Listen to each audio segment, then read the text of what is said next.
ওম ভূৰ্ভুবস্বঃ তৎসবিতুৰ্বৰেণ্যং ভৰ্গো দেবস্য ধীমহি ধিয়ো য়ো ন প্ৰচোদয়াৎ।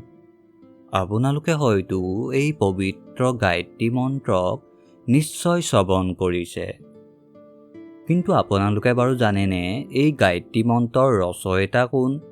আজি আমি সেইগৰাকী মহান ঋষিৰ কাহিনীকে ৰোমন্থন কৰিম।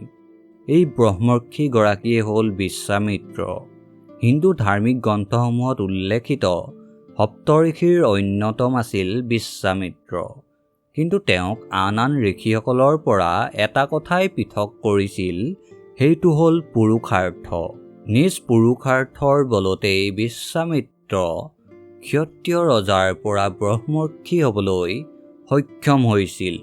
কিন্তু এই ৰূপান্তৰৰ প্ৰক্ৰিয়া ইমান সহজ নাছিল। তেওঁ কতবাৰ তপস্যা কৰিব লগা হৈছিল।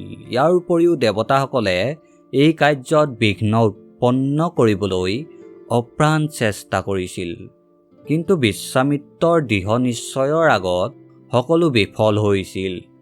নিজ তপোবলেৰে বিশ্বামিত্ৰ প্ৰথমে ক্ষত্ৰিয়ৰ পৰা ৰাজৰ্ষি, তাৰ পাছত মহৰ্ষি আৰু অন্তত ব্ৰহ্মৰ্ষি হ'বলৈ সক্ষম হৈছিল। কিন্তু তেওঁ ক্ষত্ৰিয় ৰজাৰ পৰা ঋষি হোৱাৰ আঁৰতো এটা কাহিনী আছে। আজি আমি সেই কাহিনীটোকে জানিম। কাহিনীটো আৰম্ভ কৰাৰ আগতে বিশ্বামিত্ৰৰ বিষয়ে কিছু নজনা কথা জানি লওঁ আহক। বিশ্বামিত্ৰৰ আচল নাম আছিল বিশ্বৰথ। কুশবংশত জন্মগ্ৰহণ কৰাৰ বাবেই তেওঁৰ আন এটা নাম আছিল কৌশিক। এই কৌশিক কান্যকুব্জ ৰাজ্যৰ ৰজা আছিল। বিশ্বামিত্ৰ আৰু পৰশুৰামৰ জন্মৰ আঁৰত এটি ৰহস্য জড়িত আছে। বিশ্বামিত্ৰৰ বায়েক সত্যৱতীৰ ভুলৰ কাৰণেই বিশ্বামিত্ৰ ক্ষত্ৰিয় হৈও ব্ৰাহ্মণ গুণযুক্ত হৈছিল আৰু পৰশুৰাম ব্ৰাহ্মণ হৈও ক্ষত্ৰিয় গুণযুক্ত হৈছিল। এই জন্ম ৰহস্যক লৈ আমি ইতিমধ্যে এটি ভিডিঅ' বনাইছোঁ, আপোনালোকে সেই ভিডিঅ'টো চাব পাৰে। বিশ্বামিত্ৰ ভগৱান বিষ্ণুৰ অৱতাৰ ৰাম আৰু পৰশুৰাম উভয়ৰে গুৰু আছিল।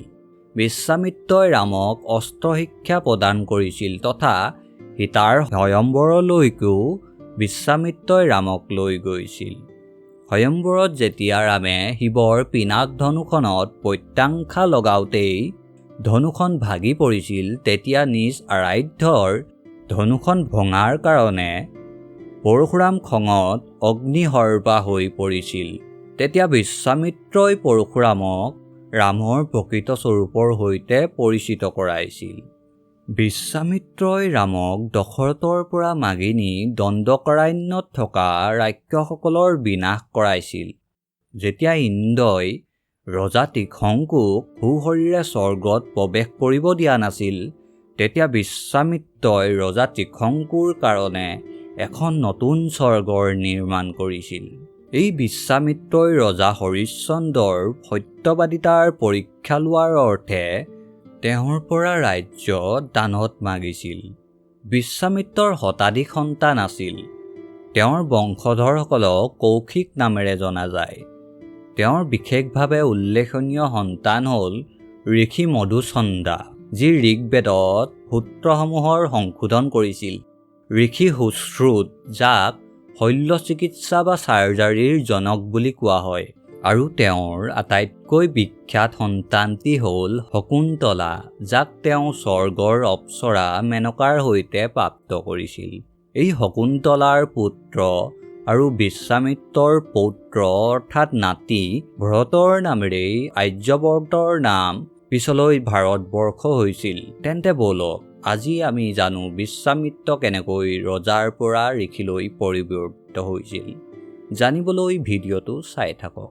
আমাৰ গৰুৰ মহিমা ভিডিঅ'টোত উল্লেখ কৰা কামধেনুৰ পুত্ৰী নন্দিনীৰ মোহতেই ৰজা বিশ্বৰথ ঋষি বিশ্বামিত্ৰ হ'বলৈ বাধ্য হৈছিল। এবাৰ কান্যকুব্জ ৰাজ্যৰ ৰজা কৌশিক ওৰফে বিশ্বৰথে নিজ সৈনিকসকলৰ সৈতে চিকাৰ কৰিবলৈ বুলি অৰণ্য অভিমুখে যাত্ৰা কৰিলে। গোটেই দিনটো মৃগৰ পিছে পিছে দৌৰি দৌৰি তেওঁলোক ক্লান্ত আৰু ভোকাতুৰ হৈ পৰিছিল। সেই অৰণ্যৰ ওচৰতে বশিষ্ঠৰ আশ্ৰম আছিল। ৰজা বিশ্বৰথে নিজ সৈনিকসকলৰ সৈতে আহাৰৰ সন্ধানত বশিষ্ঠাশ্ৰম পালেগৈ। বশিষ্ঠই সকলোকে আশ্ৰমলৈ সাদৰ স্বাগত কৰিলে। ৰজাই বশিষ্ঠক খাবলৈ বুলি ফল মূল যিহকে আছে মাগিলে।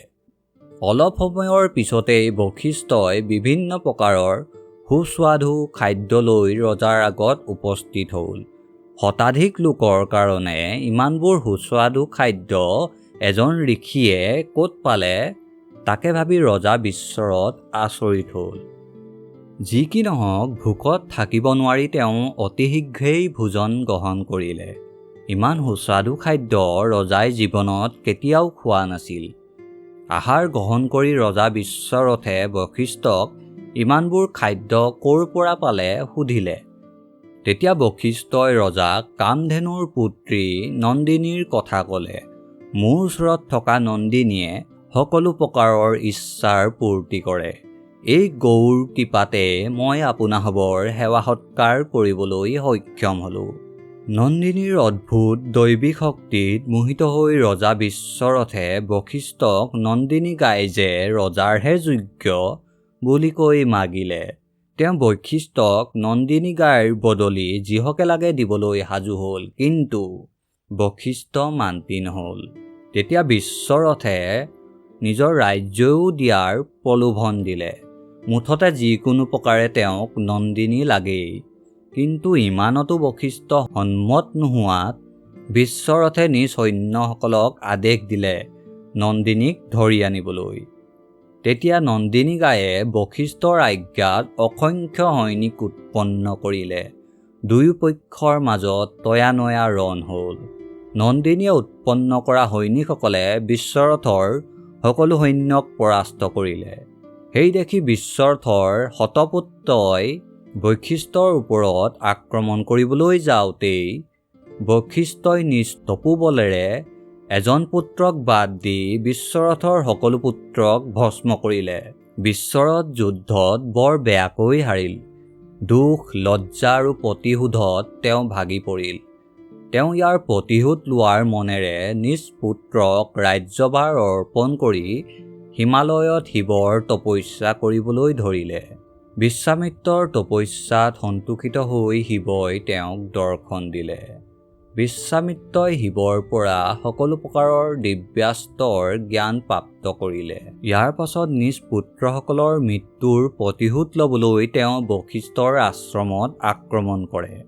বিশ্বামিত্ৰই অগ্নি অস্ত্ৰেৰে গোটেই আশ্ৰমখন জ্বলাই পেলালে। বিশ্বামিত্ৰ আৰু বশিষ্ঠৰ মাজত পুনৰ এখন ডাঙৰ যুদ্ধৰ আৰম্ভ হ'ল।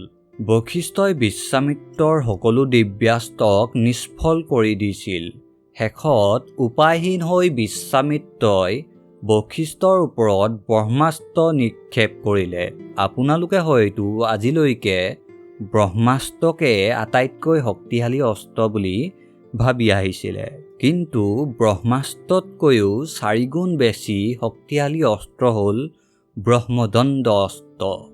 ব্ৰহ্মাস্ত্ৰত ব্ৰহ্মাৰ এটা শিৰ থাকে, কিন্তু ব্ৰহ্মদণ্ডত ব্ৰহ্মাৰ 4টা শিৰ থাকে। বশিষ্ঠৰ ব্ৰহ্মদণ্ড অস্ত্ৰই বিশ্বৰথৰ ব্ৰহ্মাস্ত্ৰক গিলি পেলালে। এই অস্ত্ৰৰ উপয়োগ কৰাত গোটেই সৃষ্টি কঁপি উঠিছিল। তেতিয়া সকলো দেৱতাই বশিষ্ঠৰ আগত উপস্থিত হ'ল আৰু তেওঁৰ ক্ৰোধ শান্ত কৰিবলৈ প্ৰাৰ্থনা কৰিলে। পুনৰবাৰ বিশ্বামিত্ৰ বৰ বেয়াকৈ পৰাজিত হ'ল। তেতিয়া বিশ্বামিত্ৰই বুজিলে যে ক্ষত্ৰিয় বলতকৈ ব্ৰহ্মবল শ্ৰেষ্ঠ। সেয়েহে তেওঁ ক্ষত্ৰিয় ৰজাৰ পৰা ব্ৰাহ্মণ ঋষি হ'বলৈ নিশ্চয় কৰিলে। সেইমতে বিশ্বামিত্ৰই ব্ৰহ্মাৰ কঠোৰ তপস্যা কৰিলে। বিশ্বামিত্ৰৰ তপস্যাত সন্তুষ্ট হৈ ব্ৰহ্মাই বিশ্বামিত্ৰক দৰ্শন দিলে। বিশ্বামিত্ৰই ব্ৰহ্মাক ব্ৰহ্মৰ্ষি হোৱাৰ বৰদান মাগিলে। ব্ৰহ্মাই ব্ৰহ্মৰ্ষি হ'বলৈ যে কিছুমান গুণৰ প্ৰয়োজন, যিটো বৰ্তমান তোমাৰ নাই, সেয়েহে মই তোমাক ঋষি হোৱাৰ বৰদানহে দিব পাৰিম বুলি ক'লে। বিশ্বামিত্ৰ মান্তি হ'ল। এনেকৈ ৰজা বিশ্বৰথ ঋষি বিশ্বামিত্ৰ হৈছিলগৈ। কিন্তু কাহিনী এতিয়াও সম্পূৰ্ণ হোৱা নাই। প্ৰতিশোধ এতিয়াও বাকী আছে। ইয়াৰ পাছত বিশ্বামিত্ৰ কেনেকৈ ব্ৰহ্মৰ্ষি হৈছিল আৰু তেওঁৰ ব্ৰহ্মৰ্ষি হোৱাৰ পথত দেৱতাসকলে কেনেকৈ বিঘ্ন উৎপন্ন কৰিছিল আমি আমাৰ পৰৱৰ্তী ভিডিঅ'সমূহত জানিম।